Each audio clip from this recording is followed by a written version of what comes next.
Good morning, everybody. Thank you for waiting. We will now call to order this special meeting with 3 board members in attendance. To begin the meeting, we will have 1 more board member coming here shortly, but we want to not delay this any further for those who have showed up. So the purpose of this meeting is a cluster development update workshop to go over what is happening in our clusters in terms of cluster development, what guidelines the district will set up for them.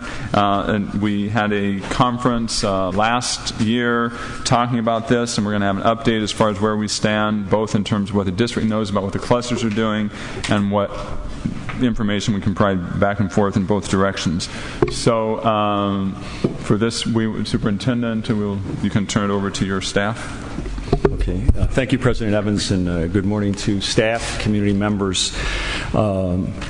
This session today is a follow-up from an update to the board a couple of months ago when we discussed the operational expectation number 4, democratic engagement with stakeholders. Among all the different elements of that operational expectation are different ways we connect with all the different interested parties that are involved with San Diego Unified School District. One of those is the cluster governance, and it's an appropriate point in the year, I think, that we update the board and have a inclusive discussion of where are we.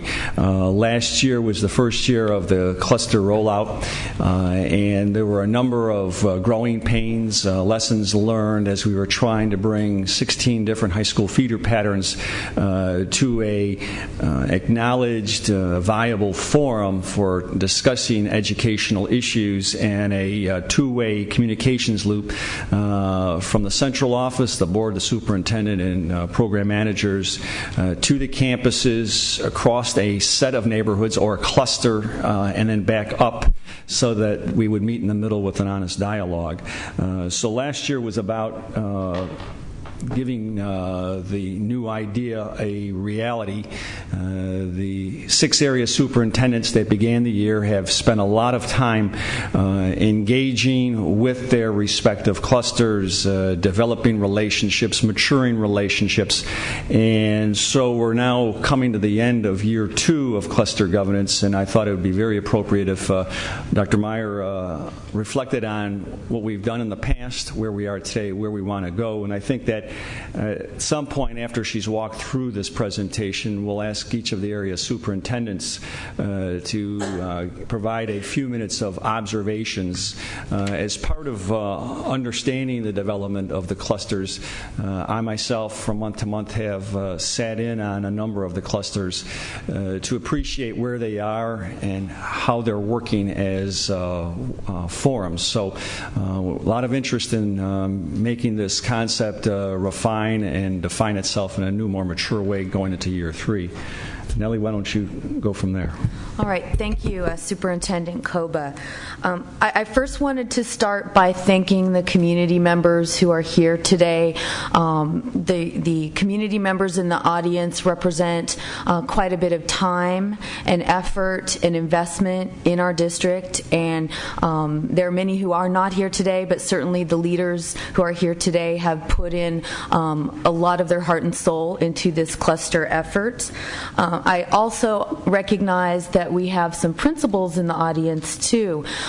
This has been a joint effort of both principals and site leaders and community leaders who have worked together in many instances, and we'll have more details on that, but thank you to those principals who are here today. I want to also just spend this brief time to recognize that this idea that was brought forward through this Board of Education has really been led by a tremendous effort on the part of the area superintendent team. And this particular team spends time working on the agendas, working in the clusters, and they have multiple clusters that they work with, and that it's very important to recognize that this is a very dynamic process, and that a lot of energy and engagement has been put forward on their part. And then also our staff. To the left of me Deputy Superintendent Stover certainly has been a frequent attendee when critical issues have arisen, important issues and difficult, controversial issues.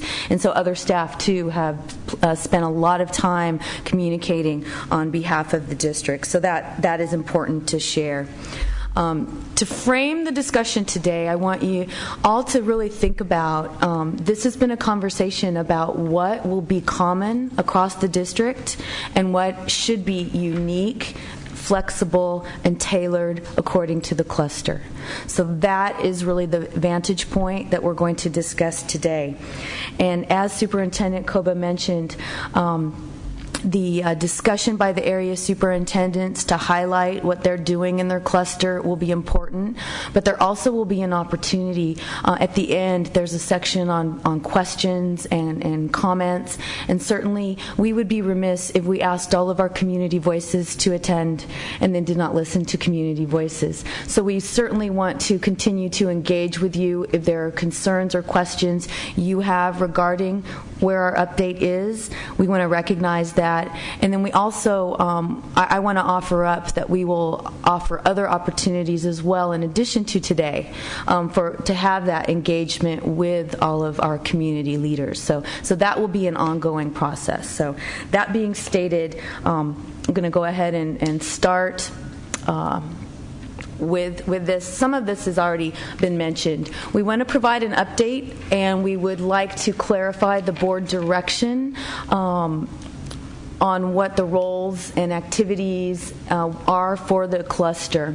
And so we're going to review the development that we've had to this point, and also the area soups will give a summary, as was mentioned, of the very unique clusters. The purpose of the cluster is something that we've spent a lot of time talking about. So briefly, you all really are the experts in this, but this was the idea that we were going to serve the community in a pre-K 12, even beyond 12 model, as opposed to isolating according to grade level. It is also to establish priorities and look at the concerns of the community, as well as to provide a forum to communicate to the district. And the collective forum is really the important part, the collective voice.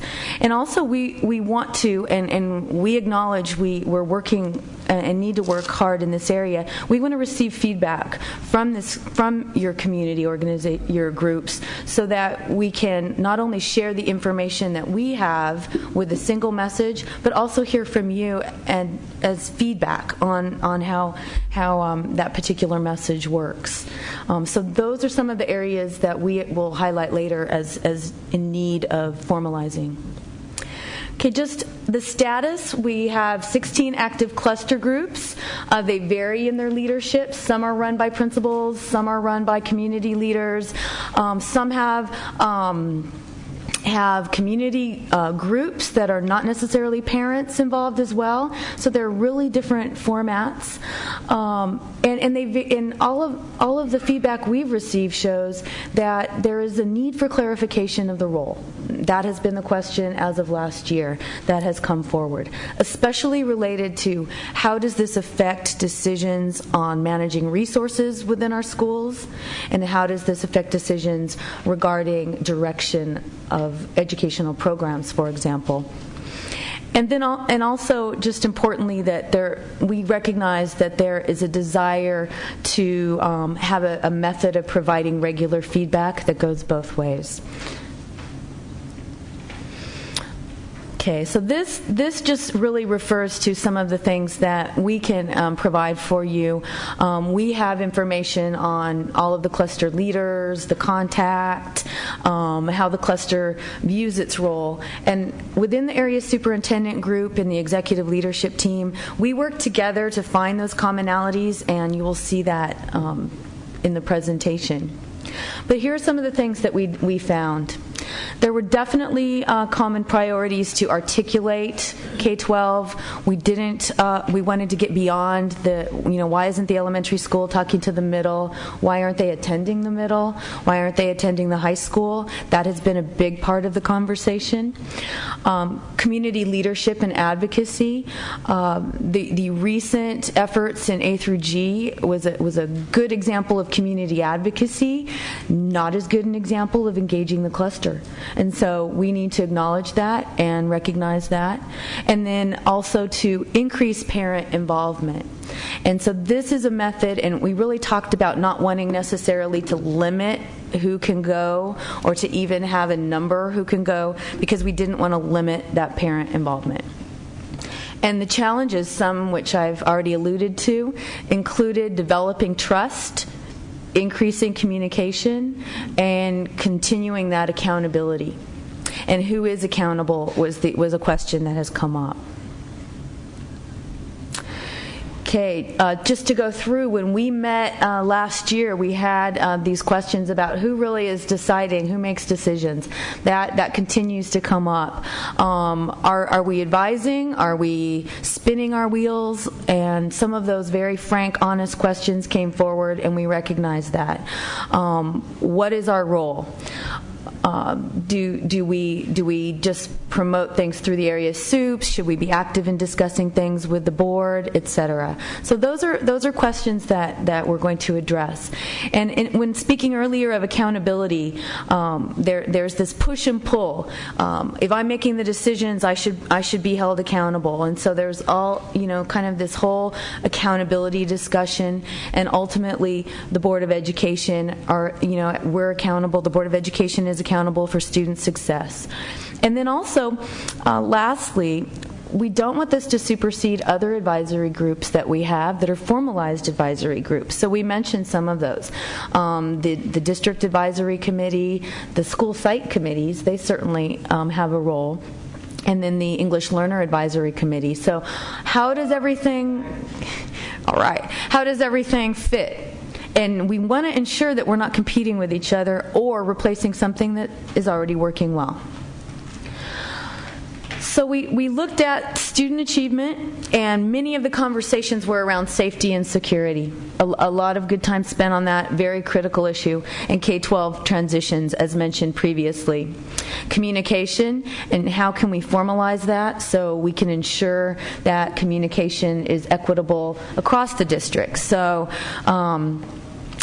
that, let's see, I'll pick on someone not here, so that Patrick Henry's community is heard as much as another community. And so that's an important thing. So we want to talk about equity across the system. And then lastly, parent involvement has also been a conversation that we're going to continue to have. What role do the clusters play in providing a community center, or are they part of a community advocacy in addition to school advocacy? So we went through a series of questions. What is non-negotiable? What is negotiable? Where do we need flexibility? What is important in my particular area? What is unique? We looked at do we need flexibility and standardization? And we kind of came to the point where we said yes. If we are going to support as a system with our limited people, we need some common structures that will help encourage that communication. And we also need to recognize there will be unique needs according to the data in every single cluster, in every school. So to go through some of the goals that we talked about for next year, looking at indicators of success for each cluster as a possibility, really using that as a vehicle to talk about the board expectations more than perhaps we've done in our earlier years, looking at expectations around what is flexible and what is not, as mentioned before, and really an agreement on cluster priorities. There we go. So with the assistance of the communication department and other staff members, we put together some recommendations and want you to look at those. These are some recommended roles and responsibilities, and we have on the left the cluster role and the recommendation. As we look at advisory versus decision making, the staff recommendation is that we're going to recommend to the board that this group remain advisory. And there has been a lot of debate about what advisory means, so we have to really clarify, is this going to be a real exchange, or is this, okay, you advised me to jump off a bridge and now I'm not going to? So we have to really look at making advisory meaningful and relevant and doing it prior to action as opposed to after. So that's important. Leadership as voluntary or elected. We are really looking at, our clusters have been in different places. Point Loma, you may well know, you've heard a lot about, had been in a cluster model for many years, had subcommittees, groups, etc., and going now and changing their particular bylaws and agreements did not make sense. Whereas we might have in the Sarah cluster a group that is just beginning, so they have the opportunity to create what structure they want. We also want to recognize, though, that an established cluster, like a Point Loma, has also changed as a part of this discussion, and we don't want to say that because it was there, we're going to keep it. We really want to engage the community to see what works best. So this certainly would be voluntary or elected. As you move forward to the cluster leadership structure, we want to recognize that leaders emerge in many different places. It could be a principal. It could be someone who is on staff. So we want to give an opportunity for the clusters to determine their leadership. So that will vary by cluster. As far as stakeholder and school representation, we want to harness the power of the cluster as a collective voice. So we've made some recommendations on how to give feedback to the board, to the superintendent. And one of those recommendations would be that there would be a standardized template where the cluster could then bring forward to the governing board their update on concerns and issues that they have. And that would be a regular item that the board could review. And then the idea came that we would also want to have a feedback template that is standardized across the clusters that would be an opportunity for the clusters to then give feedback to the superintendent and the board on any particular issues. And an example could be that as we were working on the A through G effort, that would be the opportunity for the area superintendent to go to the cluster community to hash out the discussion, to come up with some points, some arguments for, against, etc., and really a position, and then bring that forward for consideration in an advisory capacity. So our thinking at this time in the recommendation is that we will bring forward that ability to do so. So that would be a way that we would have that school representation. We would ensure equity across the clusters in that voice. And it would also be an opportunity for the leadership in the cluster to come to a consensus about what that position is. So that is something that we have in the plans. And Nellie, before you go forward, while you're on the line there, stakeholder or school representation, cluster is a single voice. One point I think we should stress is we know that in the neighborhoods across the district there are a variety of community-based forums, town councils, planning councils, as well as our own cluster. And I think what we would like to do in year 3 is if we have a significant issue which we're looking for feedback, and I'll use your A to G example, I would ask that the area superintendents know what those other community-based forums are, have a way of communicating to those forums and say, our next agenda is going to talk about this topic, A to G. So, Planning Council, if you would like to attend, you're invited, or standing invitation. But it's always, I think, difficult to determine who are all the audiences in a community. And if we could elevate the recognition of the high school cluster of a given part of the district as that's the education forum, and if any of these other bodies would like to voice a position or a concern on an issue, making sure our agendas are going out to all of those bodies and they can all be invited so that nobody's overlooked. So that's where I think, cluster is a single voice. We know that we've gathered, it's come up from the grassroots to the appropriate parties at the central office, whether it be the board, myself, or program managers. So that is going to be, I think, a key in year 3. That is an excellent point, because as said earlier, we don't want this to supersede an established communication forum, but we also don't want to have a different message going out to the variety of groups. So ideally, that position paper will be something that can be shared across all of the audiences as described, and give an opportunity for the leaders within the cluster to also be the leadership voice at these other opportunities for communication, as well as the area superintendents. Going forward, budget and other resource allocation. At this point, the recommendation is to not have a particular budget allocation behind the cluster, other than the staff support that we invest in. This is certainly something that is very connected to the limited budget, but also due to the advisory capacity. And then moving forward, direct or indirect feedback to the board, that really also refers to the template idea of sharing that common message. And it hits the other two, communication methodology to board, and the last one, cluster autonomy from board policies. At this point, that is, we do not see that the cluster is necessarily deviating from board policies, but advising and working together with the board's direction.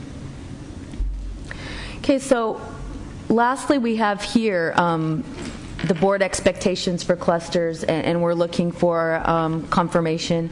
Clusters will play a key role in promoting and implementing the strategic process. We do see the clusters being a part of this discussion on how to strategize out the next 5 years in difficult times, and so that will certainly be a part of it, and many of the clusters have already begun this discussion. Secondly, cluster groups identify operational needs and communicate with staff on resolution. We anticipate and know next year will be an extremely difficult year, so we will rely on that voice. And then lastly, cluster groups serve as a forum for board and staff to present regular updates and district information. And while we have the idea of the template in the two different forums, I do want to reiterate that if you have an idea that you think might be a better way of having that ongoing communication, if you think perhaps a forum of cluster leaders on a regular basis with back and forth communication makes more sense, or if you do both, we certainly want to engage in that conversation, because the piece of paper may just be one of many methods that we continue with. So I wanted to state that is something that is in year 3 a priority. Okay, so lastly, as we look at standardizing, there are minimum things that we need to do. And we know that every school in a cluster must be represented. So we want to ensure via the area superintendents that all schools have a voice. Secondly, we have a minimum requirement that both parents and staff participate, and that really is the case currently. Third, monthly meetings during the school year. As I said previously, the area superintendents and principals and community members have invested quite a bit of time and energy and productively contributed, and so that's important. And then agendas include district informational updates. That has been something that has been ongoing this year. And then lastly, the cluster feedback and recommendations transmitted to the board and superintendent. And so these are the minimums. These are the things that we're asking across the system. And just, we have the final thoughts, but you can see here that we are in our second year, and for some communities, this is either 4th, 5th, 6th, some even longer. Area superintendents, as I stated earlier, are to be commended for sometimes coming into an established group that is really engaging, and they have done a good job with the established and creating new cluster organizations. Also, that we recognize different stages of development, as mentioned previously, and that our focus will be on promoting student achievement for all students. And we recognize also that staff and clusters would like clarification from the board as to our recommendations and really what is our role and what impact do we have and how do we balance that flexibility with our standardization. So with that rather lengthy update that I just gave to all of you, appreciate your patience. We're now going to really hear from the area superintendents, and I've asked that each just briefly highlight some things in their particular areas, and then lastly we will culminate with questions and next steps, certainly from the community. Right. Dr. Meyer, one thing I would suggest maybe to break this up a little bit, you had your presentation in general, maybe to have the public comment now. Absolutely. And then we can move open. on to the area superintendent information, and then we can move from there on to organizing the board discussion about this. And since this is a workshop, I mean, certainly welcome input. We welcome input from the people who are here today. We have a couple of speakers, but I would encourage anyone else from the clusters who wants to speak to go ahead and turn in a slip right now, and if you have any comments on what you have heard so far. And if at another point after the area superintendent presentation, if there's something you want to comment, because this is the whole point, to go back and forth about this a little bit. So we'll be flexible on that. So far, I will call the people who have already signed up, which are David Page and then Brian Catanzaro.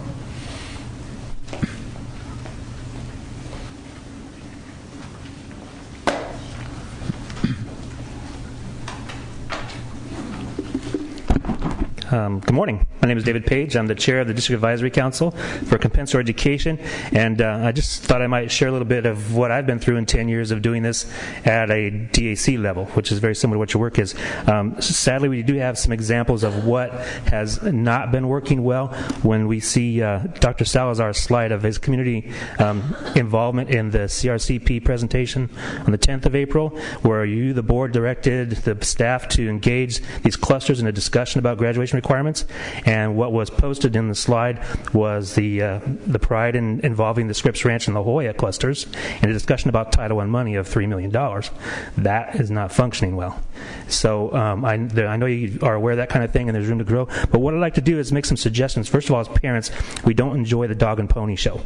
And so whatever you can do to avoid that appearance, make certain that there's some response to any communication you get from parents to acknowledge that you received their information and you understand what they're trying to say, and whatever counter arguments you might have, make sure there's a dialogue afterwards, because we attempted this before with the Parent Congress as well, which turned out to be just the superintendent's going to speak and you're going to listen. And I don't know that you're offering food, and at least he did, because he had quite a budget for that. But just so far as how the DAC operates, it's very similar to school site councils. Having a diverse group in a school site council, PTA, special ed, and the Dad's Club and the foundations, the school site council is required to listen to all those people and make their plan from that. At the DAC level, it's no different. When we're discussing the tiers here at the, not tiers, but the funding levels, I'm certain that you didn't want to hear the DAC chair stand up and say, we had a vote and these guys won. That's not what you're looking for from input from community groups. You don't want an up or down vote. You want to know what part of the community felt what way. And so the reports that come from these clusters, I would hope that there'd be a way to identify these people from this group or these people as numbers felt this way about it, and here's their comments, and these people felt that way, so that you have a full understanding of what the community is saying. And this can be easily done in how that's worked. But you're going to have some background supports to do that. First of all, it's a great idea to have some way of understanding who attended the meetings, so that you as a board don't sit and notice unnoticed that the entire teaching staff was there but no parents whatsoever, and the vote that came from that was X. So for the superintendents in the areas to be aware of who's attending the meetings and be able to report to you numbers and proportions so that you know who's attending and you can address that. The other thing is you need to be able to encourage the lack of wherever the lack is, and make sure that all those groups are informed that they have a voice in that, but then you receive a single report, as opposed to having all those groups have to come and report to you individually. If you can assure them that their voice will be heard, and not as a single voice, but as a multiple voice. The other piece is having the time for that representative group to speak. You come to the DAC because you're regulated to do so, and you give us a copy of this is what happens. Okay, and so just go ahead for a few. Okay, so in complex issues such as an LEA plan, I have typically 1 to 2 minutes to express myself as the DAC. That doesn't work. So there has to be a way that these people are a lot of the time and get the understanding that you care about their comments to a limit that allows them to actually fully express their concerns in complex issues that they might bring forward. Because there might be a pro and a con within one group, they need more than 2 minutes to express that. And so you might need a lot extra time. So hopefully all these things will be put together and you can actually have attendance tracking and those kinds of things to make the most out of this. Thank you. Okay, thank you. This is a workshop format, so we're being a little bit more flexible. I know the buzzer's annoying, but please watch when the yellow light to try to wrap up, and we'll try to get to as many people as we can. Go ahead, Mr. Thank you, Dr. Evans. Yeah. Good morning. Good morning, attendees. Good morning, board. My name is Brian Catanzaro. I'm the outgoing chair of the Mission Bay Cluster Committee. I'm an alumnus of Mission Bay High School, PB Middle, and Kate Sessions. I've got 3 children in the district right now being educated and hoping to have a 4th in the fall. So I'd like to give a few minutes overview of what we're doing in our cluster, because I know that our area superintendent is very limited in the amount of time that she has to provide us with an update. We have bylaws now, we have elections, we have officers, we have representation from parents, from teachers, from staff, from administrators, and from the general community. We notice all of our meetings through email. That's all connected through Send Unified on the calendar there, as well as through ConnectEd. All of our principals are calling all of the attendees, all of the parents in both English and Spanish.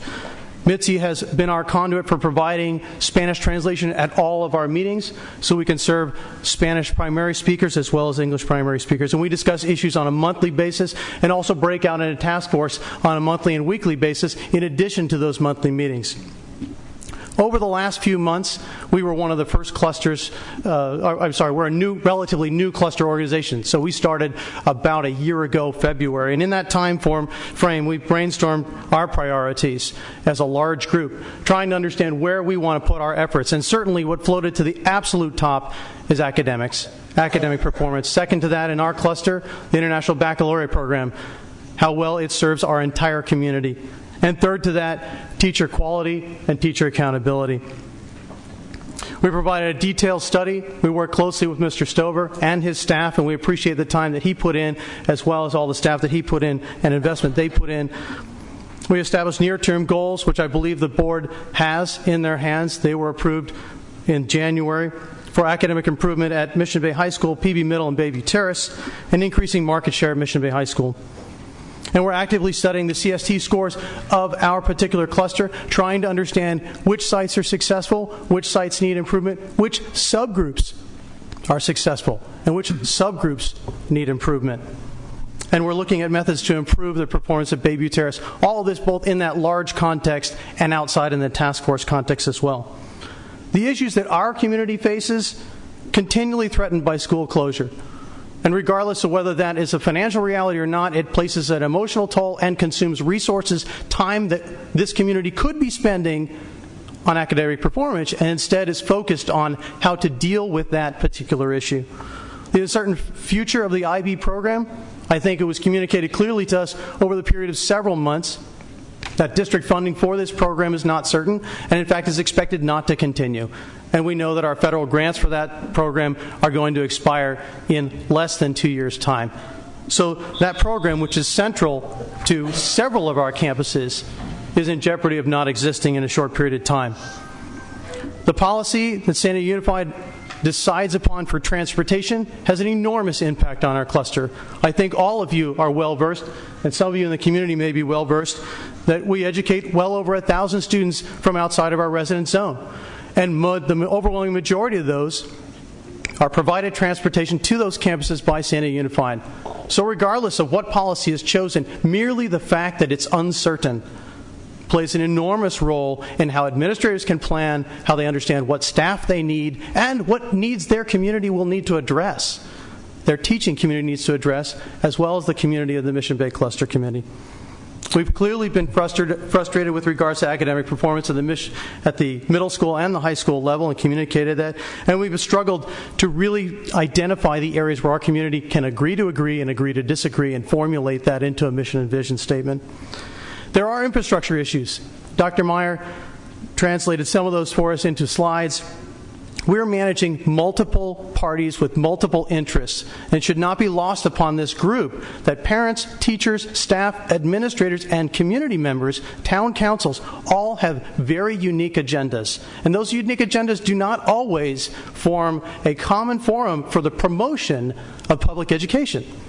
And we experience that on a regular basis, where we can see the different agenda items that those groups have. And it becomes a challenge for me as a parent and for the other parents to try to understand how to negotiate with those interests, because candidly we have little to bargain with. We're perennially surprised by the actions of the board and by Sandia Unified because we don't have a strong conduit for information.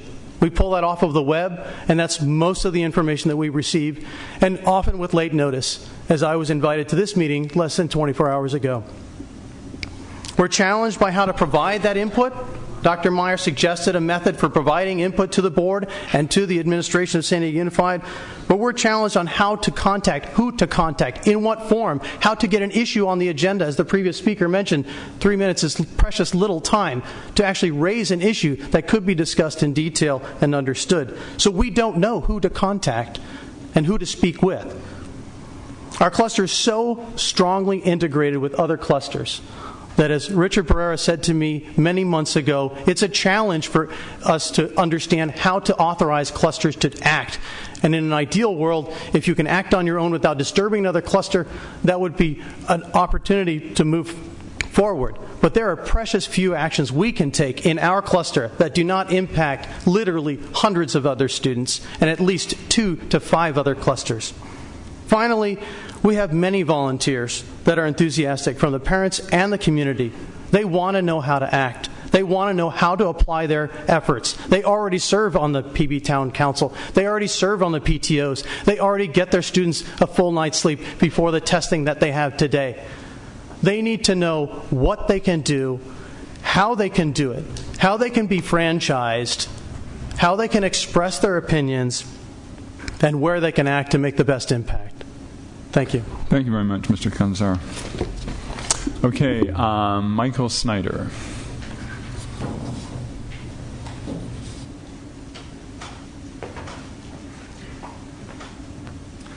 Thank you, Mr. President, and thank you to the board today. I really wanted to speak just for a few moments this morning and encourage you to continue with the cluster group growth that we have seen. I think I can speak for the whole community of Claremont. Julie Jenkins wasn't able to make it here today, but I can speak for her as well. We have seen some real inroads in Claremont within the community, some real connections with parents again, with community leaders, with businesses, in large part because we have been able to communicate better with the district with the support and the hard work of Marion Phelps, our area superintendent, and we want to really continue that. I look forward to the next year. We've started a new foundation that represents all 19 schools in Claremont, and the community is really moving forward with that, and I think that has been an outgrowth of the cluster groups that we have developed. So thank you very much. Thank you. Dora Maher. and Olivia Puentes Reynolds after her.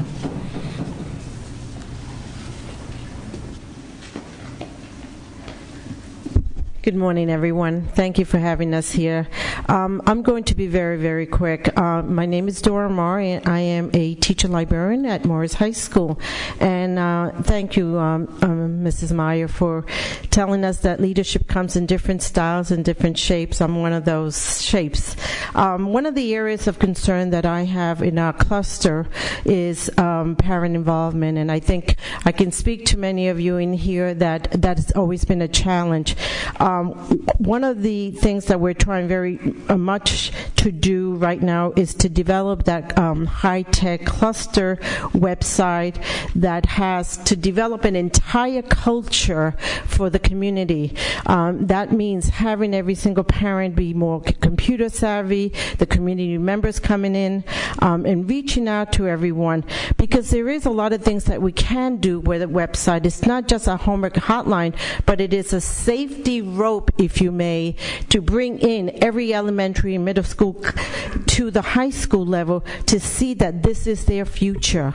The high schools are the focal point of the communities, and they really are there to generate that sense that this is the ultimate goal for every single child in the cluster, or in our community for that matter. So that safety rope, to me, is the marking point where we need to really pull ourselves together. We need vertical teaming, a better articulation. We need a standard-based articulation system. It's not consistent. We show pictures. We need students to come to the high school and say, this is what a high school is. You're in the 6th grade. You will be here in a few years. When we want to make policy for children, we ask high school students who are about to graduate, what would you like to see in 5 years? They're not going to be interested in 5 years at our high school. They're in college. We want to ask the 6th grader, the 7th grader, where do you see yourself at high school? What programs and services would you like to have? We need to give them that goal. So again, we want to develop a better culture, technology culture, with our cluster websites. I think we need to bring in the parent community a little bit more, and most of all, I honestly believe we need better public relations. We have some very wonderful schools, and nobody knows it. Thank you. Good morning. I'm Olivia Puentes Reynolds, and I have been working with the Hoover Cluster as a facilitator. And so I just wanted to comment on a couple of the items that were brought up, and I'm very excited about what has been said this morning. The first item is in regards to the bringing in the larger community. I think that is just an excellent idea because, of course, they're affected and they are interested, and it is then to bring more consensus within the communities that support the schools in their area. So what I would recommend there, though, is that not only do we notice them, but we do have, for example, let's use the A through G again example. We need to have that presentation about that to the cluster itself, and that would be to each cluster. And for that, and at that meeting, invite those other organizations to come and hear the information. Then have a discussion at the next meeting, perhaps, and some agreement. But you have to have the information there, otherwise that would not work. But I would really think it's a fabulous idea. Please do that. The second thing is the internal communication, also excellent. The idea of a template that makes it simple, but there's back and forth, and we have missed it. And I know that our area superintendent has tried to provide us with that, but now we have a formalized. We know that we're going to have some communication. That's great. What I would also suggest there, though, is the monthly template. Secondly, have a quarterly forum with the people. If not quarterly, at least twice during the school year. That way, the people will feel that are taking leadership roles, and ours is more not representative democracy, but it's people, many of our members are engaged. So have a representatives elected from there, and they come together and they meet with you. That would mean a lot. Then the last thing is on information. I've looked at your websites for the cluster, and those are good. They are out of date, and we need to have a way to quickly update those, as well as in the Hoover cluster, I would say we have agendas for and summary notes from both our planning meetings as well as our meetings of the cluster. I think that you would find that there's a lot of information that we could share there with other clusters, and that would be something simple with a hot button to a PDF file. So I'd like to thank you for your work, and I really admire this. Thank you. Bye. Thank you. Valentina Hernandez, and then Minerva Espejo.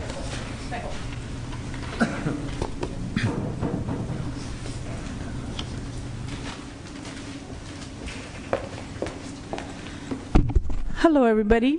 Thank you to everybody that made it here. First of all, I want to let you know that I'm the DLAC chairperson.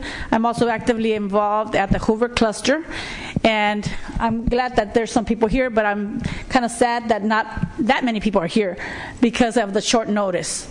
I just got the message, I guess, yesterday. And I think more people should have been here, so that way they could be better informed and they could give more input on what's going on. Because there's a lot of people that are participating in this process, parents, community, teachers, administrators, and I think it's working very well at Hoover. We're working together. We have representatives in the planning committee to decide what's going to go to the cluster meeting, how we're going to decide. And we have right now 3 parents involved, including myself, a teacher, administrator, and the area superintendent.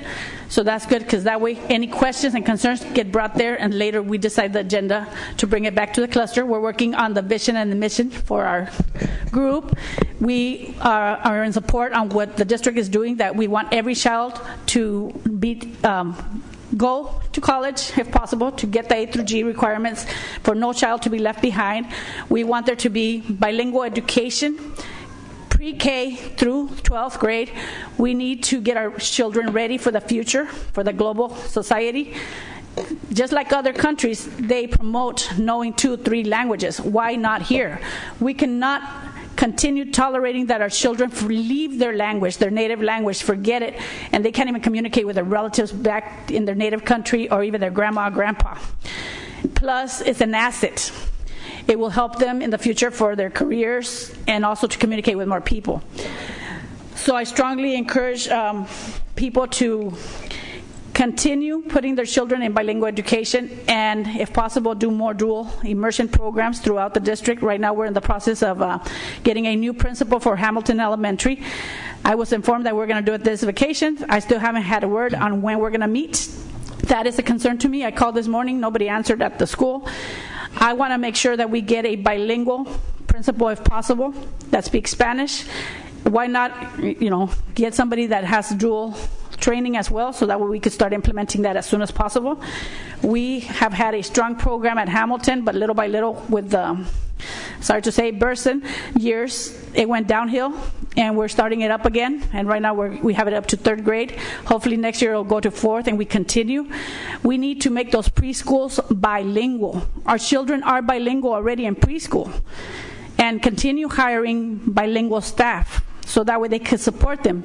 Because many children are in the silent stage, just like us. If we don't know French, we don't know German, we'll be in the silent stage for many years trying to understand. That doesn't mean that we're ignorant and dumb and we don't know anything, because everybody comes with some prior knowledge. So basically, continue doing what you're doing, and we do need the updates on the website. We need to know what is working well at other clusters so that we can learn from them, and so that we can continue involving parents, involving community, and really having a voice for parents. Because many parents out there, even though they're working 2-3 jobs, they are concerned. They want their children to be successful. That's why they're working so hard, because they want their children to succeed, just like you do. So we need to work together as teachers, administrators, community, parents, so that we can make that happen together. And now with the budget cuts, even more. So we're here to support you in any way. Thank you. Thank you, Valentina.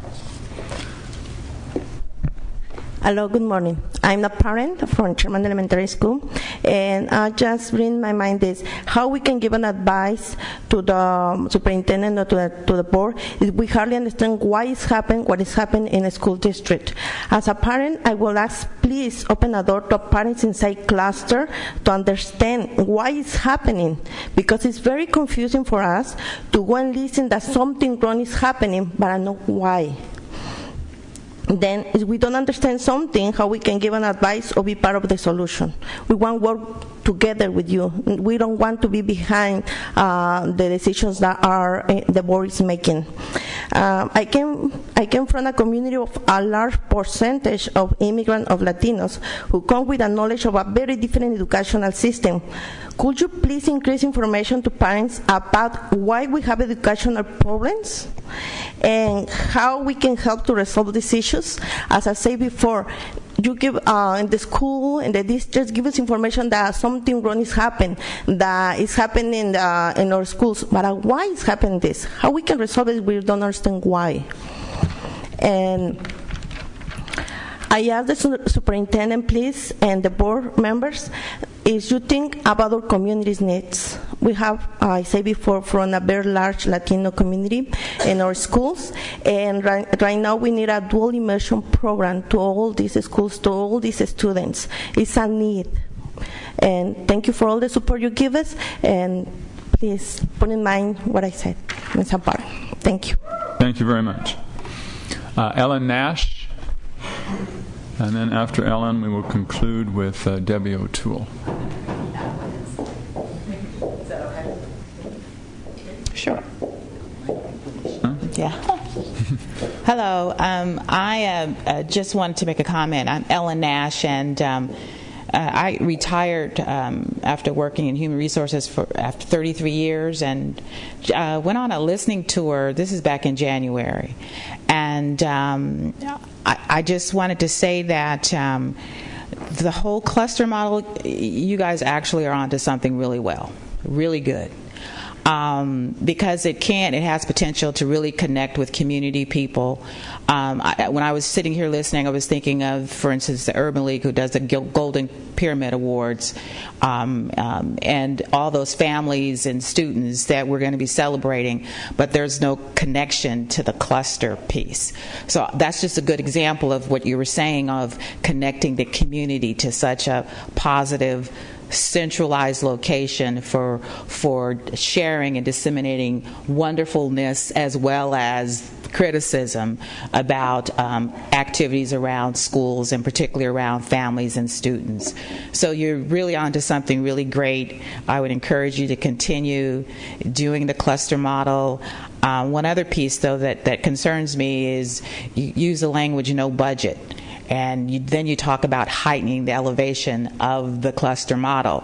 Those two don't really go together, as far as I'm concerned. I think if you were going to say no budget, you really want to talk about all of the resources that you do put into supporting the clusters and what that looks like, rather than no budget, because that really sucked for me in terms of thinking about the wonderfulness of the cluster. So, I don't think it's no budget. I think there's a whole lot of resources, energy, and time. Just as the clusters I've been to, I've seen your staff there. So rather than talking about no budget, talk about the resources that you are putting into it, from websites. I've looked at the Point Loma website. I've looked at the mission and all the wonderful information that was shared today. That, to me, is a reflection of resources and energy and time that San Diego Unified School District has put into the cluster model. So I would encourage you to really sort of take the word no budget off of it, but really emphasize what you are including into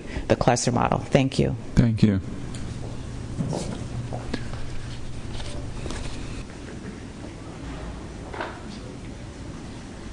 Hi. I have three things. First is communication. Would there be a lot more people here today if they had more than 24 hours notice? People have been working hard on this for a long time, and I'm sure they want to be here, and they would be here if they could. Something that David said resonated with me was that not every cluster group is going to have the same opinion. We could have a split vote on an opinion. So I think it's important to listen to all groups and perhaps do as David had suggested in getting multiple opinions. The third thing is I'm from a cluster that's been around for 15 or 20 years, well established. We have multiple community groups involved in the cluster. But a lot of the information does not trickle down to parents. It gets maybe as far as the PTA, and then that group, they get the presentation from the cluster meeting, and that's where it stops. Those 12 women are moms and dads in the meeting, and that it doesn't go any beyond there. So my suggestion would be to do something like Friday Notes, that maybe it's consistent throughout the whole district, where you have a little newsletter that updates with what happened during that month, or even bi-monthly, or every other month, just so that parents get an email, or if they don't have email, they get a printed thing that says, here's what's coming up, or here's what we're thinking about, or just to keep parents involved, because so many parents don't understand about A through G, and we keep using it as an example because it's a perfect example of what happens when the communication just doesn't go beyond this room. And I think it's important for every parent to know what's going on. So if it was something as simple as Friday Notes, they can go out to the parents that have it, and then a printed form in languages that parents speak. Thank you. Thank you. Fran. Hi, sorry, I didn't plan on speaking. I'm Fran Chim from La Jolla Cluster, and one of the reasons I didn't plan on speaking because I had no idea this meeting even existed. I still have not received an official invitation. No one from our cluster did. And we've been a cluster for a while, and we talk to you guys on a regular basis. And the one thing we keep hammering is communication. If Debbie didn't send out the Voice of Our Kids, we still wouldn't have known about it. The other reason I don't have anything prepared is because this is, my impression was a cluster workshop where we would be around talking, sharing ideas, raising our hands, talking freely. I've talked to a lot of you guys, and confidentially, and I'm sorry to break your confidence, you've said this 3-minute ahead of time is pointless. I mean, it's in one ear, out the other. There's a lot of things in that PowerPoint presentation that I would have loved to, share our opinion on, and I was again not going to speak because I saw questions on the last slide, but then I saw that was board discussion, so I was afraid it was just the board asking Ms. Meyer questions and none of us. These are huge issues that we should be able to be commenting on freely in a roundtable discussion. This isn't a 3-minute share your piece after seeing it for 5 seconds. See, when I have time to prepare, I have a really nice 3-minute speech. When I have to wing it, it just doesn't flow so easily. But I will say for the two that I jotted down, cluster autonomy from board policies, none. I assume that isn't referring to agreements that we are working on.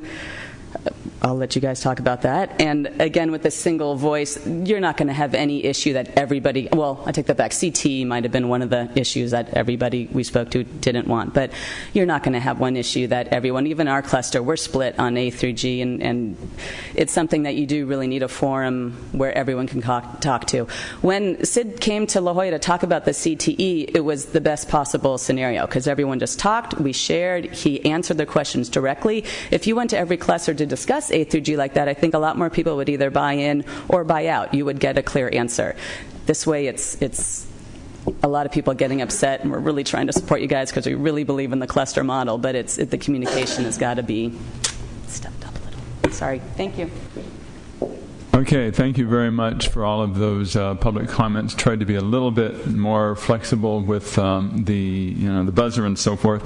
And I realize this is a limited amount of time in terms of a couple of hours, and I don't want to not let go without comment the issue about communications, particularly about being at this meeting. I know I had a representative letting 2 clusters know last night to make sure that they would be at this meeting. That's certainly very, very late and something we need to improve. I think one of the things about, just one editorial comment about the whole cluster model, is that what we have done is opened ourselves up to a lot more criticism, which is good, because when I've gone and met with the clusters, people disagree with all the things, but it's ultimately going to result in something a lot better.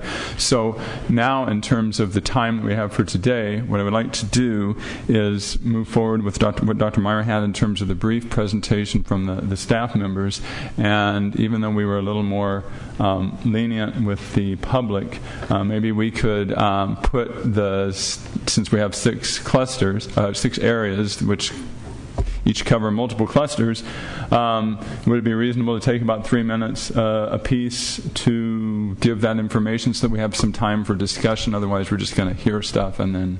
I see a unanimous agreement from the group. They like the buzzer. Okay. All right. Thank you. Okay. Thank you. So... Well, I'd like to start out with asking each of the area superintendents, and we decided to go with alphabetical order by last name, briefly report on the unique parts of their cluster, as well as any particular challenge or focus they would like to share. So we'll start out with Dr. Brenda Campbell, Area 1. Is it by first name alphabetically or last name alphabetically? I was asked that Brenda earlier. wins on both. I will not share by whom. And I was about to say, I think I'm both, the B and the C. And she's Area 1 also. So good morning. I'll make it very brief with information. Regarding the Lincoln cluster, they are very active and a very cohesive group. They are very devoted to their mission statement in improving student achievement. They have set goals and they review data regularly. In terms of data, it's not only academics, but it's also attendance and it's suspensions. So they do look at the holistic approach to improving academic excellence for students. They have organized committees and they have broken into different committees. Each committee is working on one particular item each year to make sure that they accomplish their goal. They have made recommendations to the board in regards to establishing feeder middle schools to the Lincoln cluster. For Morris Cluster, they are this is another active group in terms of them being devoted to their mission statement and improving student achievement. They too have set goals and organized in committees to achieve those goals. Cluster members want to strengthen the vertical teaming in this particular cluster. They are developing an Area 1 website, and Dora, one of the co-chairpersons, mentioned that they're looking at the tech culture. They're engaging in trying to make sure that there's an interactive stakeholder involvement in looking at the various ways that we can use technology. They're hosting a job fair for the neighborhood and the community and the seniors at Morris High School in May. Thank you. Would now like to introduce Gil Gutierrez, Area 6, San Diego High, Point Loma Cluster. Hello. So I support San Diego High and Point Loma's clusters. Talking first about Point Loma, they've always had 5 areas of emphasis: improving 21st century skills, finance, learning environments, learning communities, and marketing. This year, those areas were kind of put on a back burner because the cluster had to really deal with a lot of important issues facing the area, specifically possible 3 school closures, realignment in middle schools, and now the potential of losing Bernard. So that took a lot of their time this year. But they were able to keep the work going. They have been looking at how principals report how their students are doing and the metrics that they use. And also the cluster has really taken on their technology emphasis by developing K-12 technology scope and sequence across the cluster, and even cluster-led technology trainings for all the teachers. So that's been really strong. In the San Diego High area, they've been looking at how to align the emphasis of the elementary and middle school programs with the current small school programs at San Diego High. So for example, IS is at San Diego High, Roosevelt has IB, Jefferson, Bernie, and McKinley all have IB. But what about the other schools? What about SciTech? What about the School of Arts, School of Business, and Leeds? And how are the elementary schools and middle schools supporting those programs? And they've also been looking at how to improve communications across the cluster in order to support that alignment. Thank you. I'd like to introduce David Lorden, who will report on the Sarah High and Scripps Ranch High and Patrick Henry High clusters. Good afternoon. I have the privilege of working with those 3 clusters, and it was very exciting last year because both Henry and Sarah did not have established clusters, so we started from ground zero and established. We're now in our 2nd year, and I think we're moving along at a really wonderful pace. The Henry cluster is comprised of 11 schools, and we have 36 members. The principal from each school, a community or parent from each school, and a staff member, and we also have students, 2 students who represent that cluster.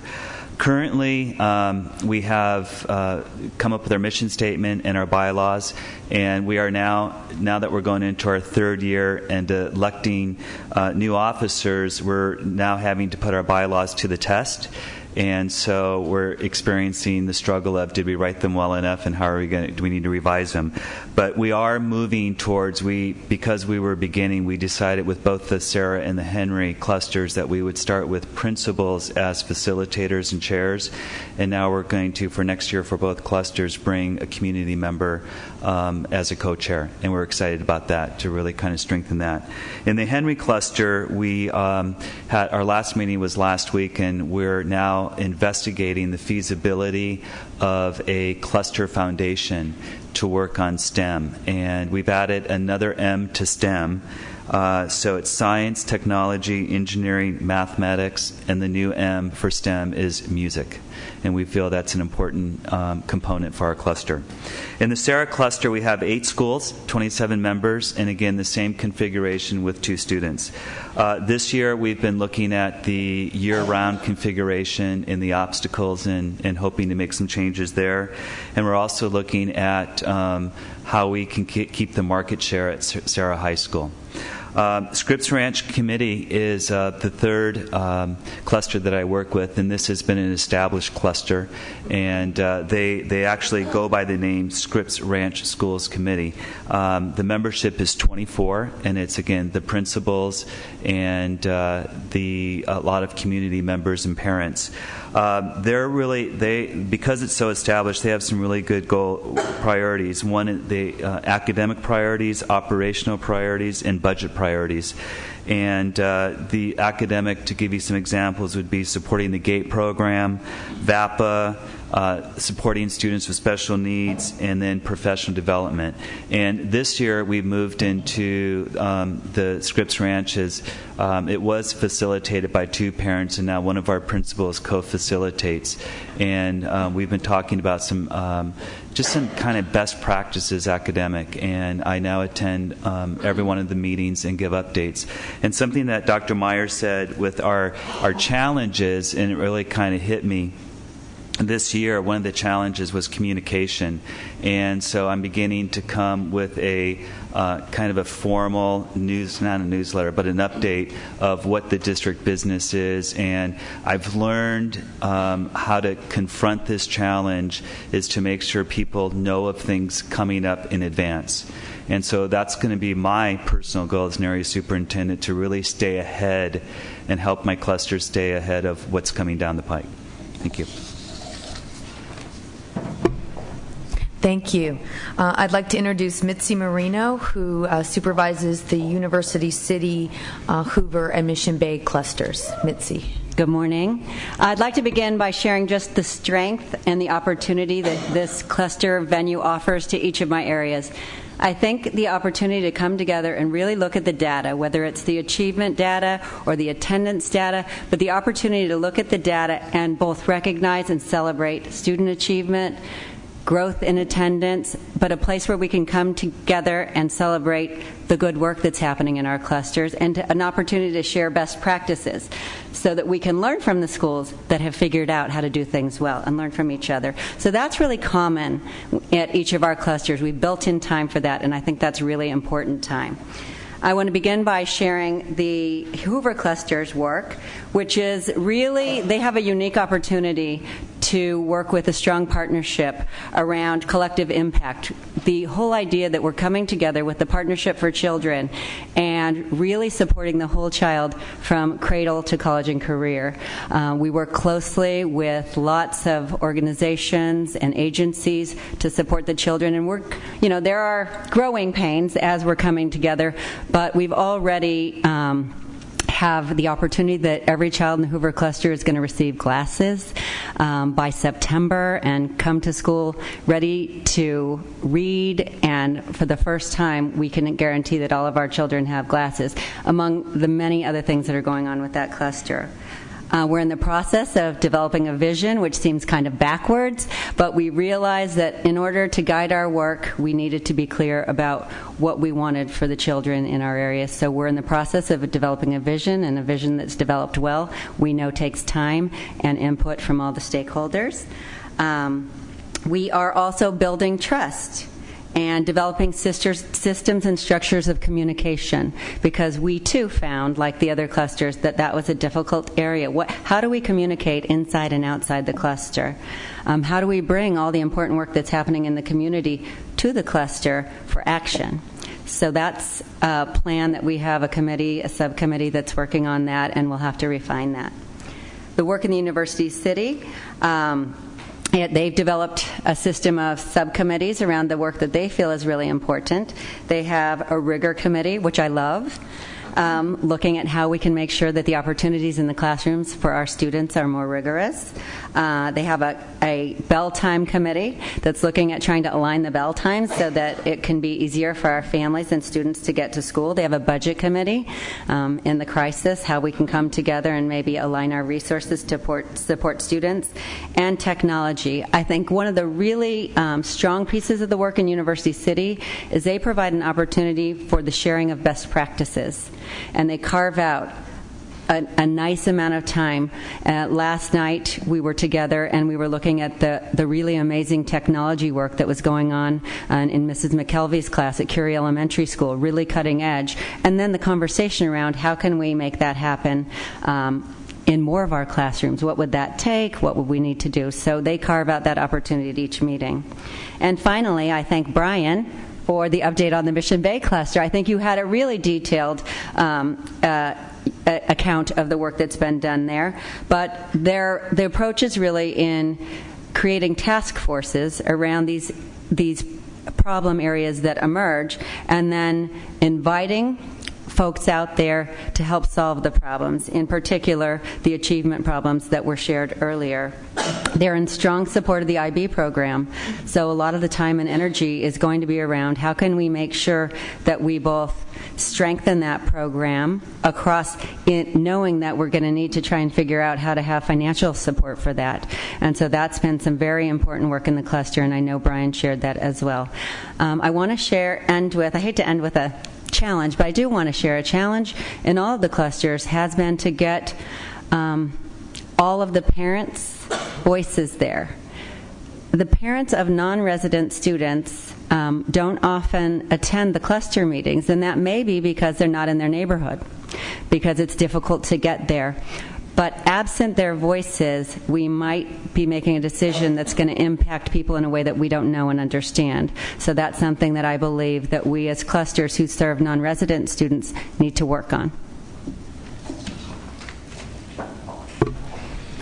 Thank you. I'd like to introduce Marion Phelps, who supervises Kearney, Claremont, and Madison clusters. Good morning. I oversee Area 4, which consists of 32 schools. Last year I started with the implementation of the community clusters with the Claremont and the Madison school clusters. I am not going to repeat what we talked about last year, but the Claremont cluster consists of 6 schools, and then the Madison cluster consists of 13 schools.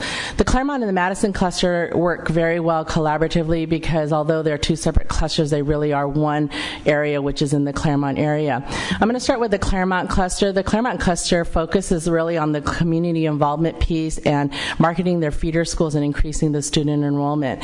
A big effort that the Claremont and the Madison Madison cluster really did collaboratively is that this year they've really established their Claremont Mesa Education Foundation.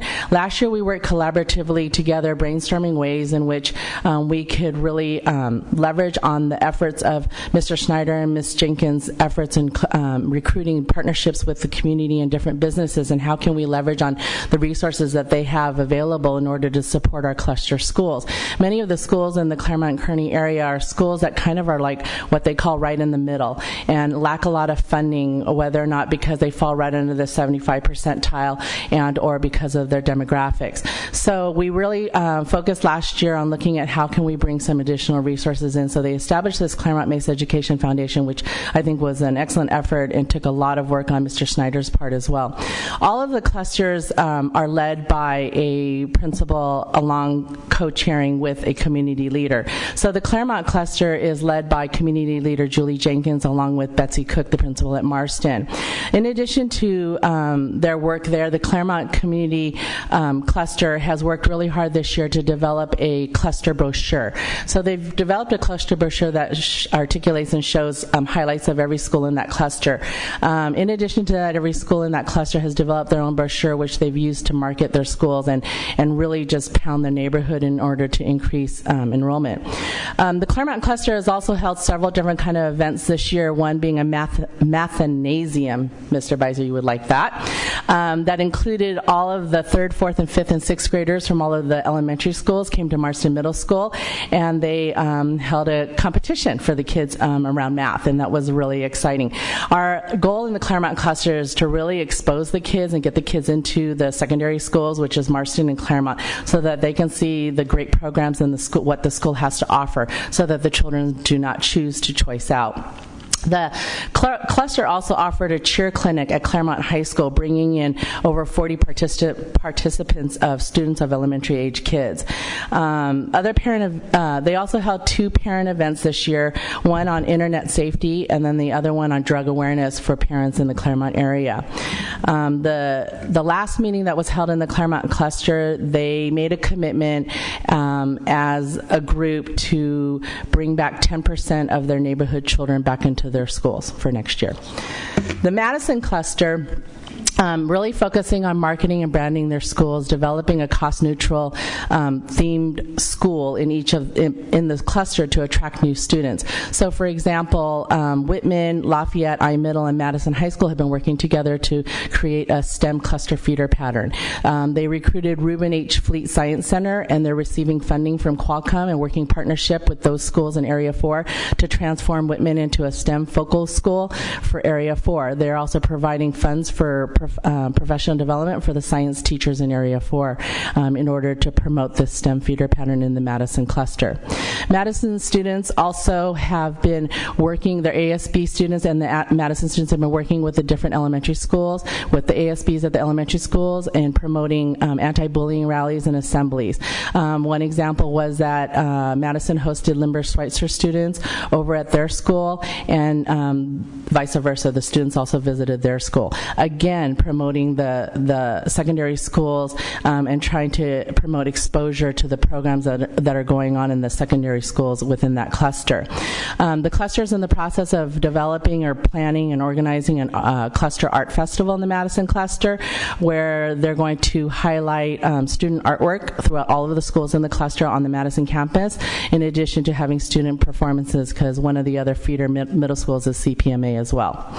So a lot of great work going on in both of those clusters, and that's attributed to the leaders of both of those clusters are highly active. Mr. Snyder and Ms. Julie Jenkins, along with Mr. Nash and Betsy Cook, have worked really hard to make both of these clusters work, and work really hard in getting partnerships and support from the local businesses.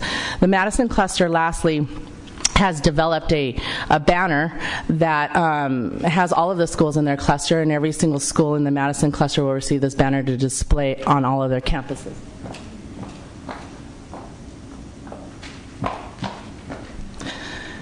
So lastly, the Kearney cluster. I inherited the Kearney cluster this year. The Kearney cluster has 13 schools in their cluster. The Kearney cluster has suffered some difficulties. I'm the third area superintendent in 1 year that cluster has experienced. This is the first year that the cluster has been formed. When I came on board, I was charged with establishing a cluster meeting. Prior to that, the schools have met on other occasions last year to really just focus on the focus around school closures. This year, when we first started in September, we really worked to establish goals and establish a mission statement. So the Kearney cluster established the mission statement that reads, the Kearney Cluster Council is committed and united with a common cohesive voice to provide a well-rounded pre-K to 13 educational experience that promotes critical thinkers with 21st century skills to become confident, productive global learners. They also established cluster goals and objective of the work that they plan to do this year. They want to really focus the alignment and articulation among the elementary, middle, and high school and increasing community engagement to better support the schools within their cluster. They're also working to improve the marketability and the branding of their schools because as many of them are on the school closure list. We're a little bit over on the time. Okay. So just real quick, the Kearney cluster, sorry, I have 3 of them and they're all big. So the Kearney cluster right now, the Kearney DMD students have developed a brochure for every school in the Kearney cluster. In addition to that, they've worked on developing their website. They've also made a presence in the neighborhood. For example, Carberly is hosting a building bridges to the future career technology event that is inclusive of all the 5th graders in that cluster at their school site. So they're also hosting, in order to increase enrollment, they're also hosting an open house to show the types of programs that school offers. And these are the brochures and the flyers that have been handed out to the neighborhood as well, too. Thank you. And I'd like to now introduce Shirley Wilson, who supervises La Jolla High School, Mira Mesa High School, and Crawford High School clusters. I'd like to say good morning to you. I may be last, but we're not the least. I'm proud to say that this is my first year working with the Crawford and Mira Mesa and La Jolla clusters. We are serving 19,000 students. For Crawford, our cluster leader is Mr. Jake Metcalf, a soon-to-be parent of a student to attend a Crawford cluster school. The mission statement for Crawford Cluster includes a commitment to higher levels of achievement and for being an advocate for first-class education for all students. A focus of the cluster's work is to stabilize the cluster's school with outreach efforts with parents due to a large number of students choosing to leave the cluster schools for other schools in our district. We are now in the process of doing a revisioning of Crawford School. We want to strengthen our schools at each level, elementary, middle, and high school. Our La Jolla cluster leader is Mrs. Lisa Bonebrake, a parent. The La Jolla cluster's mission statement includes an overarching goal to promote and support excellence in all of the La Jolla public schools that fosters a balanced standard-based curriculum that includes technology, the visual and performing arts, PE, and character education. A focus of the La Jolla Cluster Association is working with the La Jolla stakeholders in the creation of a cluster-wide K-12 partnership agreement. They're working really, really hard on that. Also, recently they had a CRCP forum where there were about 200 parents there who had questions and had their answers and shared about how they felt this was valuable, or also to talk about why it was a challenge. The Mira Mesa cluster leader is Mr. Bob Turner, a parent. The Mira Mesa's mission statement states that Mira Mesa cluster school councils will excel by providing the highest quality of education for all children. All stakeholders share the responsibility to maximize the student achievement by meeting the diverse academic, social, and personal needs of the cluster school. Mira Mesa cluster has a website, which you should go on and look and see all the wonderful things that they are doing. Additionally, the Mira Mesa cluster was instrumental in acquiring the Mira Mesa High School autonomy agreement. All of the clusters have a high level of engagement, understand the issues, and are committed to the schools, the staff, and the student in this district to work on their behalf to provide them the very, very best education that prepares them for college, career, and life. The roles of this cluster thus far has been advisory and informational. And as we continue to grow and develop, I can sincerely say I have had a positive working relationship in our first year. Thank you.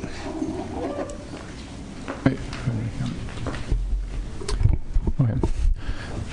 Thank you for all of that presentation. And I just want to give a little context. We will have 30 seconds for each board member. No. Right. We'll put the buzzer on right away. Last year we had a workshop, which was a good interchange of ideas between the different clusters, and it's an evolving process. One of the ideas for this meeting was that the clusters wanted some more information from the district about what were the guidelines and expectations on that. So that's what we're trying to do here.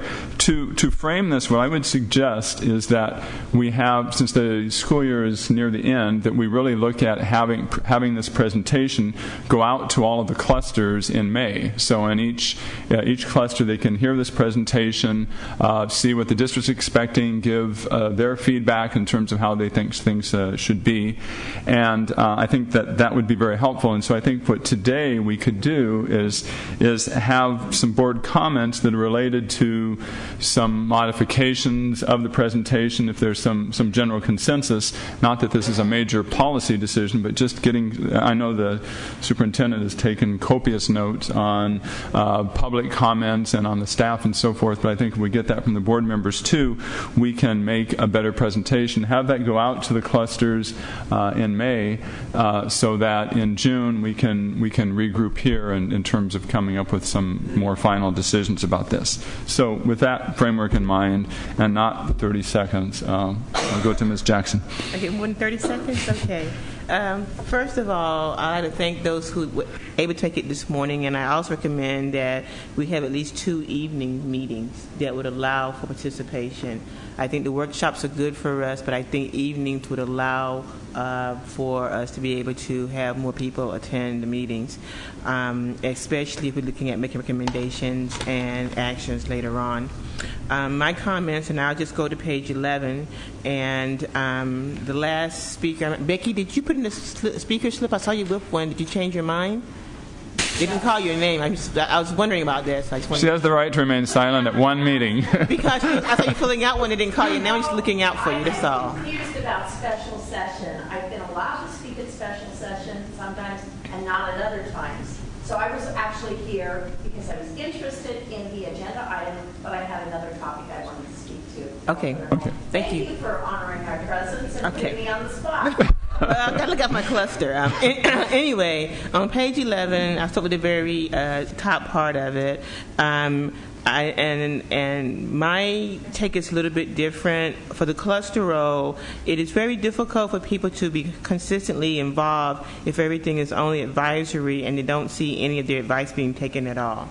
I know that Crawford Cluster has suffered through this on at least 2 or 3 occasions, and they're very frustrated, and people are saying, why are we even coming if nobody's really listening to us? So I think we have to look at how we can respect or do something with the advice that we're giving. It shouldn't be your advice comes up, we disagree with it, and so therefore people don't feel very good about it. I think the next couple of items are fine. Leadership, it just depends upon who is, there at a particular time, whether volunteering or being elected. The bylaws, they're modified from time to time. Stakeholder representation, I don't support the single voice thing. I think it's been mentioned time and time again this morning that clusters are very big. They have a lot of diverse people thinking, and what we should hear is everyone's opinion before we decide something. And so I don't want us to say that the only thing that we're going to take out from a cluster is what comes out of that cluster majority voice, because that will set us up for some problems in the long run. The budget piece there is some concerns about not being able to, I'm not quite sure about the allocation part. I do know that a few years ago in Point Loma, they asked for access to all the school budgets, which we gave them. I didn't vote for it because there was no principals here at the time speaking in support of them looking at their budgets. So I have concerns when people are looking at budgets trying to determine things without the people that have to run those budgets at the table. So I'm not sure what this line is supposed to represent. Is it saying that they have input to the budget, or is it saying they have resources allocated to them? But I just think that needs to be clarified. Direct and indirect feedback to the board. I think that people can always talk to us. I support the cluster model, but I don't want anyone thinking that they cannot give us feedback at any time, any place, because what happens is, so many times here, I'm, a minority voice, but I speak out because some people wanted something said, and that way we know that things have been brought to the surface. It might not pass or whatever, but at least those things have been heard. Communications directly to the board, I circle direct, and or through the area soup, it doesn't really matter. Autonomy from board policies. Well, we already have 2 clusters, La Jolla and Mira Mesa, that has autonomy, so I'm not quite sure what this is supposed to be here. My concern is that what I don't want us to do, and this is in the big picture of things, is it seems to say that if a school area is doing well, we give them autonomy, and those that aren't doing well, the district has to keep a tight rein on them. Well, I disagree, because I feel very strongly, this is just one board member's opinion, that some of the reasons that some of my schools aren't doing well is because of district policies. And if we had autonomy, we would do a lot better. So I think that we have to look at how this autonomy thing really is, and I really feel that way. I feel that we tend to have in certain areas of this district people that are going to follow the district's rules by the letter, where other people, because they're so new in their leadership style or whatever, whereas other areas they're smart enough to say, well, you know what, this might not work, so the district is saying do this, but I'm going to tinker with it to make it fit for my area. And so I have a concern when it comes to that particular item. The next page here, on page 12, where it says a key role in promoting and strategic process. Absolutely, and there was a couple of suggestions this morning that I hope we follow up on, and that is working with our planning groups, working with the various groups that are in our communities, and oftentimes as board members we are involved in those groups, but actually getting those groups to the cluster meetings is a whole nother thing altogether. Or I think, as was mentioned earlier as well, where we have 1 or 2 events a year that brings everyone together and provide them with the ability to actually share information. And then I view the clusters certainly as, and I share with our cluster group, that they are the historians of our area. We might not be on the board, or as time goes on and we have initiatives such as Prop S, that we know certain things are supposed to happen under Prop S, and those things may go over 10 to 15 to 20 year time frame, where the people in the community will remember that our school was supposed to be painted in 2015. Even though the board member may have changed, they're the ones that are going to come back and say, hey, what happened to these items promised under Prop S or our next bond measure? So I think it's important that these cluster groups do be seen as a very important part in our operational needs of the district. As we heard this morning, again, we have to work on our communication. It certainly is not appropriate, and I will apologize. First of all, it is not appropriate for the people that we're saying we believe in the cluster model, we support the cluster model, and then people telling us that they didn't hear about this meeting until 24 hours ago. That it's totally I'll say a faux pas on our behalf. And I'll apologize to those that are here now and those that couldn't make it because they weren't notified. We as an entity have to do a better job of notifying the people that we keep saying, we believe in you, we trust you, we want you to do this, but we're not going to tell you when we're going to meet and have conversations. And for the lady that spoke about how our workshops are, the workshops were intended to be the way that you mentioned. It was not intended for you to just get a quick 3-minute. It was intended for us to have an opportunity to engage and get dialogue and feedback from people to help us make better decisions. I think one of the reasons we started putting, there were some times on it because some people, like Ms. Jackson, would go on and on and on and on and on, and then time would be up and other members couldn't get a chance to speak. So, but I'm done. Thank you. Mr. Brewer. Sure. Well, I appreciate everybody's comments today, and I, you know, as I'm listening to everybody, it just again reminds me or reinforces that I think the strength of the clusters is all about communication. This process, this model is all about communication, and we had talked at the workshop that we did last year at the Ballard Center about I think the real power in the cluster model is it does create a space for people to actually discuss issues with each other, bring up ideas to each other, not in this kind of formal process that it's all about, well, we got to make a decision and we're going to have this group line up over here and this group line up over here. I mean, of course, at the end of the day, this is a democratic institution and decisions are going to be made that way, but if we don't, look to the clusters as the space where we can actually listen to each other, then I think we lose the real power. And that has come across again today. I mean, just some of the ideas, that are being shared. Just a few, that just struck me. I think it was Claremont that Marion was saying that, set this goal of we're going to get 10% more of our kids, to stay at home. That's a fantastic idea that, I hope the other clusters, can think about. Of course, my God, the Hoover, every kid is going to have access to, to glasses, to vision care. I mean, that's something we should really be, promoting. We at the San Diego High Cluster have been talking about the development of a cluster website. Well, it sounds like Morse has developed one, and we should be learning from that. So I mean, there's so many ideas that are being thrown around. The time on the agenda at the UC Cluster to talk about best practices and to allow people to discuss that. So I think that the most useful, we go through the, and it's, I'm not dismissing the importance of the board being clear about, clusters' role in decision making and budgeting and all those kinds of issues. But I guess, my feeling about all of those issues is, well, it depends.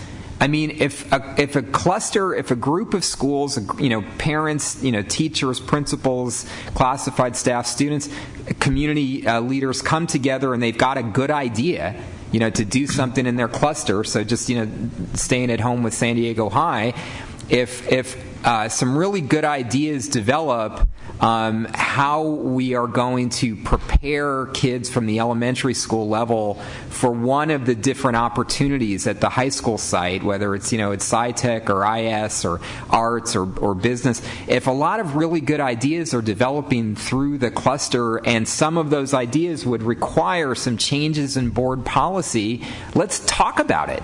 Let's have that discussion. And some of, sometimes we might say, well, here's an obstacle to doing that because if we do it over here, it's going to impact, folks in other schools. But let's talk about it. I mean, that's the opportunity. I think in the cluster discussions is absolutely to, instead of staking out positions, and and pushing for who's going to win and who's going to lose. Let's actually see if we can work through and problem solve and make things better based on good ideas that people are sharing with each other. That's where I think the real power of the cluster. So what I would suggest as a follow-up to this meeting is something again similar to what we did at the Ballard Center last year, or maybe even on a larger scale, where we invite people from all of the different clusters to come together and share ideas with each other and do it in a real facilitated dialogue type of model, and then report out on the ideas that hopefully we can then figure out together how we move forward, and again, and that will come back and that will say, here's where we've got to look at where the board gives away decision-making power or can't give away decision-making power. We can have all of those discussions, but I think that's a really powerful way for the clusters to come together and work together, and then the policy implications will flow from the ideas that people are actually wanting to move forward based on communication. So I think some, again, open workshop that's all about dialogue and sharing best practices and exploring how we make things better together is probably a good next step, and would really build from what I think the strength of this process is. Great. Mr. Beiser. I apologize. This board had mentioned at a meeting over a month ago that we knew we were going to have this meeting. And several people on this board at that meeting upstairs had chimed in and said, well, let's make sure we invite all the clusters. And everybody nodded their head, and we thought that that was going to be a no-brainer. But unfortunately, somebody in this school district dropped the ball. And I know and I trust that the superintendent, Bill Koba, will make sure that we try to hold that person accountable, let them know that the expectation was very clear, that clusters should have been invited to a board meeting about clusters. And I don't know where that fell through the cracks, and I don't think that that's acceptable, and I hope that huge mistakes like that will not continue in this school district if we are to work together to make it better. In terms of the cluster council, I think that there's general consensus that this is an ongoing process of trying to figure out how can we make them more effective, how can we give them more of a voice, because we have to ensure that we're listening to the stakeholders, all the stakeholders, the community members, the taxpayers, the parents, the teachers, the staff, the administration. We have to continue to have a sounding board or a forum for that. That's really, really important. And I applaud David Lorden's recognition of the fact that we have an opportunity in this school district to inform our community groups and our stakeholders before the board is voting on decisions that affect their communities and the kids, not after the board votes and passes massive changes in the school district. And I think that there was even a recommendation somehow sending out communication. And I don't know if that could be done within the Friday notes, maybe on the bottom a little section that says what's coming up. June board meeting discussing graduation requirements. September board meeting discussing, something else. To kind of give people a little bit of a roadmap of what are some of the big policy decisions that the board's looking at for down the road, maybe 3-6 months. I know there's some organizations in San Diego, if you go to their website, on the right column it says, save the date, and it has 12 months out major events and the date and the time. so that if we do have things on our radar, let's let people know way in advance so that we can then do a more thorough vetting of those ideas to make sure that we don't have to keep reconsidering votes of the board and changing 4 months later after the board has made a decision. Let's do it right, try to at least do it right the first time. And this, I think, is something that I've observed over the last year and a half, is that issues come before the board before they have been vetted with the DAC or with other committees. And well, when we did consider the A through G requirement, I remember at that meeting we had formed an A through G committee. It was well representative of people all over the district. It had a wide variety of stakeholders involved. It had met many times, and there had been emails sent out letting people know about the committee. And to some extent, we thought that that was a very good, effective job at getting a representative voice as to whether or not that was a decision that we want and a direction that we wanted to go as a school district. But I think that, reflecting on that, I think that was an excellent vehicle to determine whether or not that was our direction. But then I think maybe we should have gone a step more and then solicited advisory input from the clusters, from the DAC, and I think we did go to the DAC on A through G, and there was no objection. It was very highly supported. So I think the observation that I have is, are we doing a lot of things correctly? Yes. I think that we're doing a lot of things very effectively. I think, one, we need to let people know well in advance before we even consider major decisions or major policy changes. Second, I think we need to make sure that we're soliciting input and feedback from all the clusters well in advance of said decisions. And third, I think that this is going to be an ongoing process, that we will never be able to say, we've arrived. That we'll always be asking, how can we make it better? How can we get more representation and make sure all stakeholders are involved? And I think that's what I get my takeaway from how the cluster process has evolved over the last year and a half. Thank you. I'll make a few comments, and then we'll hear from the superintendent or any comments from the deputy as well. And I still think it's a good idea for us to put out this presentation to the clusters in May with some of the comments that we've made incorporate into it. And I definitely support the idea of a more interactive workshop. And I think probably to be practical, it'd be at the beginning of the school year next year, early next year, where we would really get this set up. I think this information in the meantime will be helpful to the clusters as they prepare for that. When I first week or two on the board, I went to a meeting in Mira Mesa. I said, you need to get organized so that you can have a united voice and present information to the board. They said, we have, and nobody listens to us. And since then, and they said, and there are other schools or clusters nearby where the board does listen to what they do. That Mira Mesa has since gotten very organized and has one of the leading autonomy agreements at Mira Mesa High School. So things really have happened. And I, in agreement with Mr. Barrera about clusters just starting to do things and instead of waiting, really coming up with their own ideas. And I keep going back to Point Loma. There was an issue in Point Loma about their middle schools. They're very concerned about it, and they got organized. People usually get organized when there's a problem, not when things are going well. And their mission really was, we want to improve, at that time their mission was, we want to improve our schools whether or not the district wants to. In other words, they said, we're going to do whatever it takes to support the district, to work with them and find outside resources to make our schools better. And I think that's a model rather than just stepping back and saying, well, what will you let us do and what will you not let us do before we start taking action.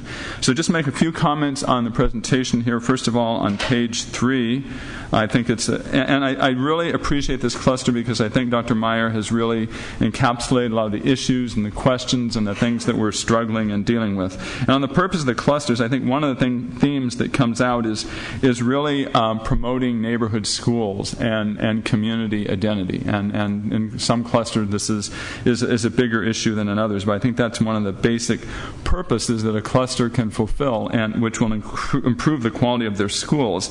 I think another common theme has been the whole issue of, and it's mentioned elsewhere too, is K-12 articulation, and that was mentioned on another slide. I just want to emphasize that that's something we've seen in the last year or two. Schools talking with each other that didn't talk with each other before is really great, or they're only talking to the central office and not to each other. And I think another purpose, and it's mentioned elsewhere too, is really this dissemination of information from the district that everybody's talking about what's coming up. And so we can really have a plan when we know these are the list of cluster meetings during the month, and these are the topics that are coming up, and we can present on that at the cluster meetings so that people know what's coming up. Just moving ahead to slide 8, talking about some of the cluster priorities, again emphasized by everybody, the communication issue. It is, as Mr. Burra said, all about communication. I think the graduation requirements on this page is a really good one, where we needed to do a better job in terms of communicating back and forth about what was being done. There are a lot of examples of this. And then going to page 11, about the cluster roles and responsibilities. On the first line, which is about advisory versus decision making, I think what's important about this is not to be limiting, but to say how we are starting off. And the best example I have is within the city, the local planning groups, for example, the University City Planning Group or the La Jolla Town Council, other groups that comment on the planning in their community, and that is communicated to the Planning Commission on the city level and to the City Council. That does not translate into an automatic vote, as I have been frustrated sometimes in my community, not wanting a particular thing built, that this council member doesn't necessarily vote in the way that even the local community advisory group has recommended. They're looking at other issues and taking other things into consideration. But that voice needs to be heard, that voice needs to be recorded and taken into consideration. So I don't see this as a negative thing, but as a really important advisory role. We have the district advisory council, other advisory councils. They're not making the decisions that the board bears that responsibility, but it's giving input for the board to take into consideration. I think when it was brought up about the stakeholder and the school representation on further down the list, I think that what's important here is that there's a recommendation that the cluster committee really incorporate other community groups.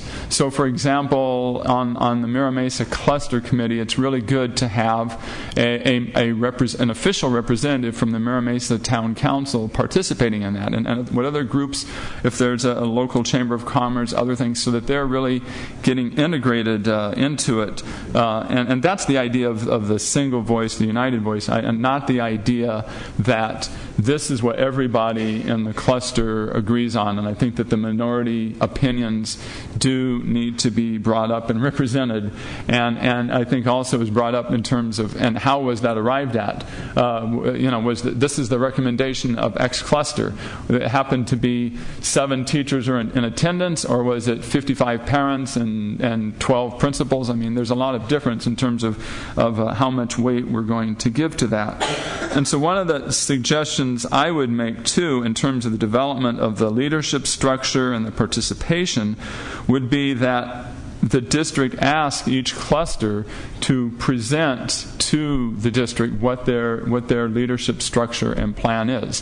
Whether it's we have a parent, a teacher, a classified member, a student, a community member from each school, or whatever is, and I'm not saying it needs to be the same everywhere, but at least something that is convincing to the district that this really is a democratically representative organization, as opposed to us mandating and sort of creating another bureaucracy and telling everybody this is exactly how you do it, because I think every community is very different in that way. And so that's really the most important points I wanted to make. And I think we need to know that when we're having these types of workshops, that things really come of it. And I just want to make one comment about a related workshop we had, which is about choice. We're talking today about neighborhood schools. I think it's night. We're in the dark room. We decided at our last choice workshop that one of the requirements was that if a person or a family, a child was going to opt out of their neighborhood school, that they would be required to first visit their neighborhood school and become informed about it. And then they would still have the freedom to choose and go elsewhere. But our whole point was many times people did not realize some of the great things that were going on in their neighborhood schools. And so I'm just pointing that out because the implementation of that policy will contribute to what a lot of the clusters are trying to accomplish. Another area, I think, which is different in each community and each cluster and with each board member, but we also need to kind of clarify what are the roles.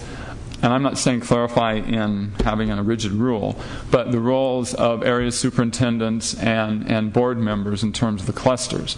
When we were first forming our clusters, I tried to make it clear this is not a group that I'm just encouraging the organization of it, but this is not a group that I am running and organizing. This is a group for your community to give your voice to me about what you're doing. But if I'm running it, that's not really the case. I think similarly with the area superintendents can get the ball rolling and encourage participation by everybody, and then really turn it over to the community so that the area superintendent is there in a support role, that the board member can be there from time to time in a supportive role and in a listening role in terms of what's going on, but that they are not the leaders. The really leaders need to be, and I like a lot of the clusters where they have sort of a co-chair of a staff member and a parent member or community member, so that they're all working together that way.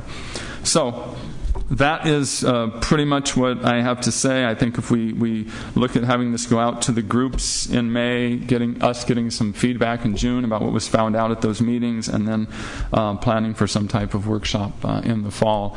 I even in this very limited venue and time and limited participation, I'm just really encouraged by what I'm hearing in terms of what the different clusters are doing and how excited and articulate people here are about what they want to do with their community schools.